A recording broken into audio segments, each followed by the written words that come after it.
بعرض 50 عمل من أعمالي بتبين تطور شغلي خلال ال10 سنين اللي فاتوا. مركز على أعمال، يعني أنا بحب مصر جدا ولفيت مصر، يعني هواية التصوير خلتني ألف محافظات كتير في مصر، فجايز المعرض ده بيعبر عن محافظات كتير سواء في الوجه البحري والقبلي، الفيوم، النوبة، أسوان، بالإضافة لهوايتي اللي بحبها جدا اللي هو تصوير الخيول، فهتلاقي صور منوعة.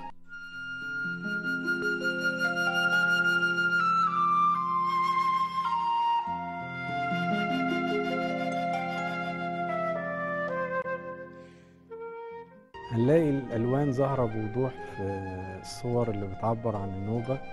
هم بيحبوا الألوان الزاهية قوي، هنلاقي الأصفر واللبني والأبيض والبرتقاني، فالألوان دي شدتني قوي. أنا رحت كذا مرة النوبة، جزيرة هيصة، جزيرة غرب سهيل، وصورت الناس وصورت المكان، ويمكن الصور دي يعني حققت نجاح ليا، رحت كذا معرض بيعبر عن مصر في كذا بلد.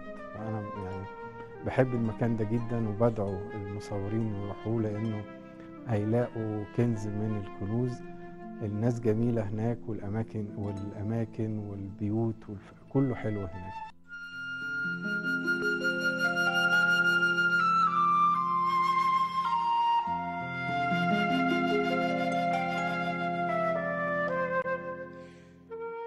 عدد المصورين في مصر زاد، ومش مجرد زيادة بس في العدد، بقى فيه جمعيات ونوادي ورعاية للمصور وجايد له ان هو بيصور احسن الوقت، والمسابقات زادت.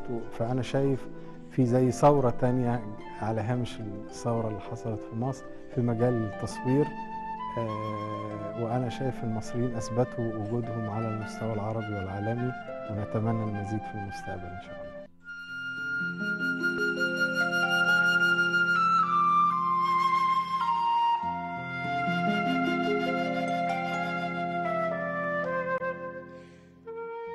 بالنسبة طبعا العدد الكبير اللي بيصور ده ما يفرحش قوي أما صورة منهم تطلع حلوة.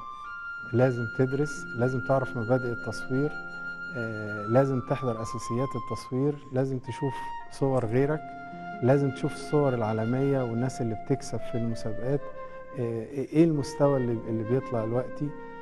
ما عادش صورة عادية بتاخدها بتكسب، او ما عادش الناس بتعجب بأي صورة. لازم تبذل مجهود، تعرف ايه الاتجاهات الحديثة بتاعت التصوير وتمشي معاها.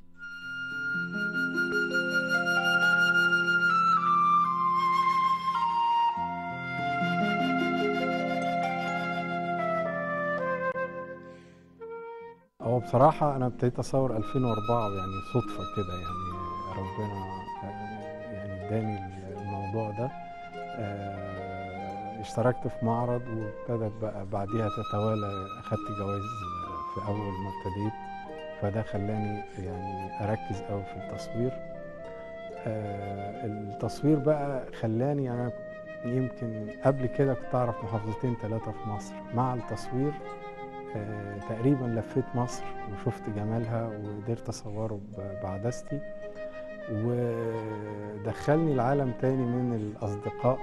يعني عندي أصدقاء دلوقتي في مصر أو في الدول العربية أو من أجانب، عدد كبير جدا.